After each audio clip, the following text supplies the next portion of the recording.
Hi, Ann. I appreciate your help. Wanted to give you just kind of a quick overview of what we're doing.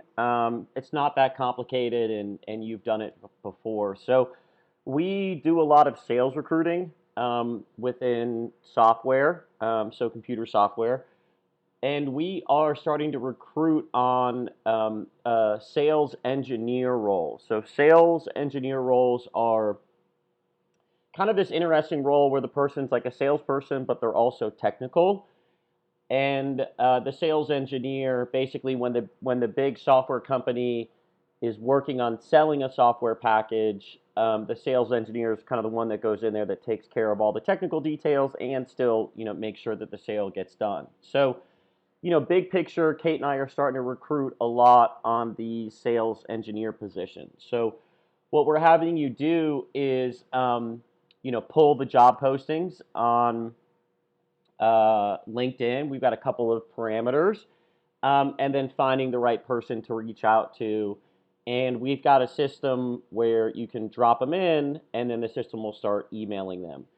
Um, so for the purpose of this one, I'm probably going to have you, put maybe the first 10 leads or so in an Excel spreadsheet so that you and I can go back and forth and be like, okay, cool. Ann is finding the right person. We'll pay you the hourly. We'll also pay you a bonus. 250 for any business that we land.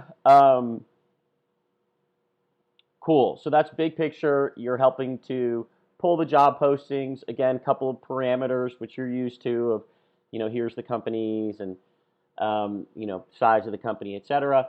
And then you're finding the person. Okay, so at bigger companies, the sales engineer will usually report into the director of sales engineering. And I put together a search of kind of those common titles. So, at a bigger company, let's say 300 people, 400 people, 500, 600, 700, most likely the sales engineer is reporting into the director of sales engineering. So that's the person that you would find and either put in the Excel spreadsheet or drop into the system once we have you trained. That job title is usually a couple of different ones. So they might be called Director of Sales Engineering. They might be called Director of Solutions Engineering. They might be called Director of Technical Sales, or they might be called Director of Pre-Sales. Those are kind of the common titles. At smaller companies, let's say 50 people, 100 people, 150, maybe up to 200.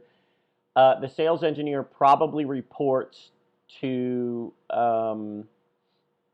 either the director of sales, the VP of sales, the director of sales,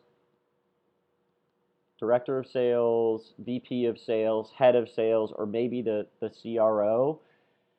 The reason being they're not big enough to have a director of sales engineering with the whole team. So the smaller company, they may only have one or two sales engineers, and so that sales engineer at smaller companies will usually report into the director of sales, the VP of sales, head of sales, or sometimes the CRO, the chief revenue officer. I'll cover that in the videos, but that's basically what you're doing. So you're pulling the job posting, you're making sure it lines up with our requirements, you're finding the right person, you're dropping them into the system. So that's an overview. I'm going to go ahead and kind of record the training now. Thank you for your help. Like I said, we'll pay you hourly and we'll pay you the bonus. Yeah, thank you for making time. I will talk to you soon. All right, bye.